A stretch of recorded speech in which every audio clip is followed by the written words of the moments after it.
হযরত মাওলা আলী শের হুদা শাহাদাত বরণ করেছেন। ইমাম হাসান 6 মাস খলিফা হয়েছেন। ইমাম হাসান 6 মাস অর্ধ পৃথিবীর শাসনকর্তা ছিল। পঞ্চমতম খলিফা ছিলেন ইমাম হাসান। আর মাওলা আলী শের হুদার সঙ্গে আমিরে মুয়াবিয়ার খেলাফত নিয়ে মতনৈক্য থাকার কারণে ওনাদের মধ্যে সিফিন যুদ্ধ হয়েছে। এই যারা পক্ষে মারা গেছে তারাও শহীদ, যারা বিপক্ষে মারা গেছে তারাও কি শহীদ। সবাই মুসলমান। সাহাবায়ে কেরাম এক্ষেত্রে দ্বিধাদ্বন্দ্ব করে নাই।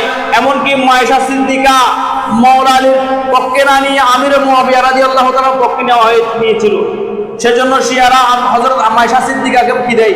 অপবাদ দেয়। পক্ষে বিপক্ষে থাকতে পারে। ইমাম হাসান খেলাফতের মসনদে যখন বসেছে, আমরা কোন রকম ক্ষমতা যাইতে গেলে ক্ষমতার চেয়ার আমরা ছাড়তে চাই না, জনগণ চাইলে চাই না। আমার সেই যোগ্য ব্যক্তি থাকলে তাকে আমরা দমন করে ফেলে যেটা এজিদের চরিত্র ছিল। আর ইমাম হাসান ক্ষমতার মসনদে বসে উনি গবেষণা করলেন, আমি তো মাওলা আলী শের হুদার ছেলে, আমি খেলাফতের যোগ্য, কিন্তু আমার চেয়ে বয়সে অভিজ্ঞতায় আমিরে মুয়াবিয়া। উনি কি করলেন? আমিরে মুয়াবিয়াকে ডেকে চুক্তি করলেন যে আমিরে মুয়াবিয়া, আমি স্বেচ্ছায় নিজের ক্ষমতা ছেড়ে দিলাম।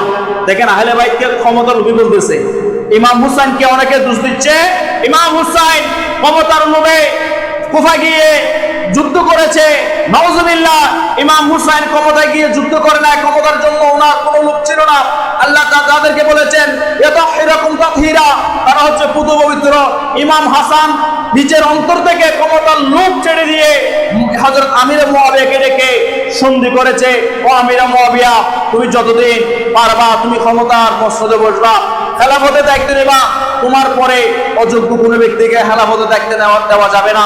তোমার পরে আমি ইমাম হাসান, তাহলে আমার ভাই ইমাম হুসাইন, তাহলে আব্দুল্লাহ ইবনে আমর, তাহলে আব্দুল্লাহ ইবনে জুবাইর, এনাদেরকে ক্ষমতা হস্তান্তর করতে হবে। আর রজব 60 হিজরি রজব মাসে হযরত আমিরে মুয়াবিয়া ইন্তেকাল করেছেন।